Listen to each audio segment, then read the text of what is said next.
चंद्रमौळी झोपडीमध्ये या महामानवाचा 30 एप्रिल 1909 रोजी सकाळी ब्रह्ममुहूर्तावर अतिशय बिकट परिस्थितीमध्ये की जसं एक वादळ सुटलेलं आहे, विजेंचा गडगडाट होतो आहे, अशा ह्या प्रतिकूल परिस्थितीमध्ये या महामानवाचा जन्म झाला.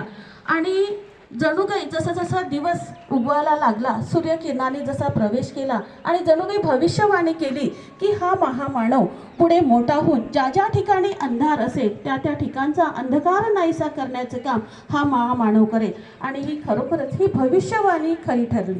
आपल्या भारतीय संस्कृतीचं खूप छान वैशिष्ट्य आहे की आपण जसं थोर महापुरुषांची जयंती साजरी करतो, थोर संतांची जयंती साजरी करतो, या पाठीमागचा मुख्य उद्देश काय आहे तर त्यांनी घालून दिलेले जे विचार आहे त्याचं आपल्याला स्मरण होणे आहे, त्यांच्या विचारांची पुनरावृत्ती करणे आहे, त्यांचे विचार आपल्यामध्ये काही आत्मसात झालेले आहे का हे पडताळून पाहणे आहे. आणि नसेल तर पुन्हा त्याच्यामध्ये आपण काही गुण आत्मसात करावे, हा त्या पाठीमागचा मुख्य उद्देश आहे.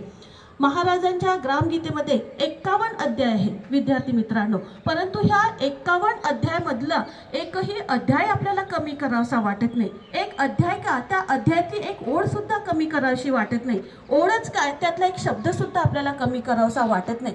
का वाटत नाही? का बरं? हा प्रत्येक शब्द आपल्या ह्या संपूर्ण मानव जातीच्या कल्याणासाठी आहे.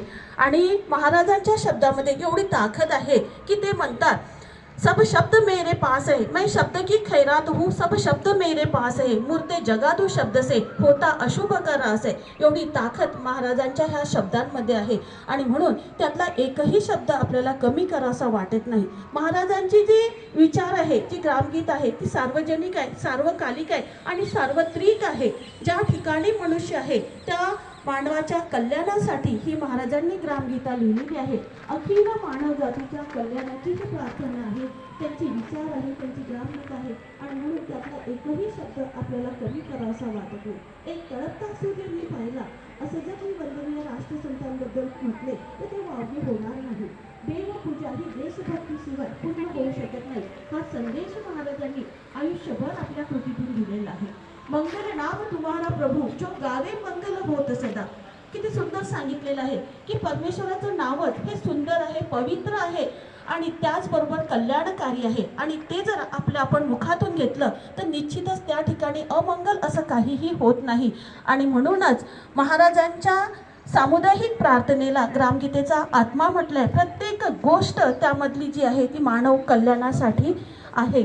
आणि शेवटी असंच म्हणावंसं वाटते, आओ सब मिलकर प्रभु नाम गाएंगे, सबका भला करो यही आवाज करेंगे, यही आवाज करेंगे.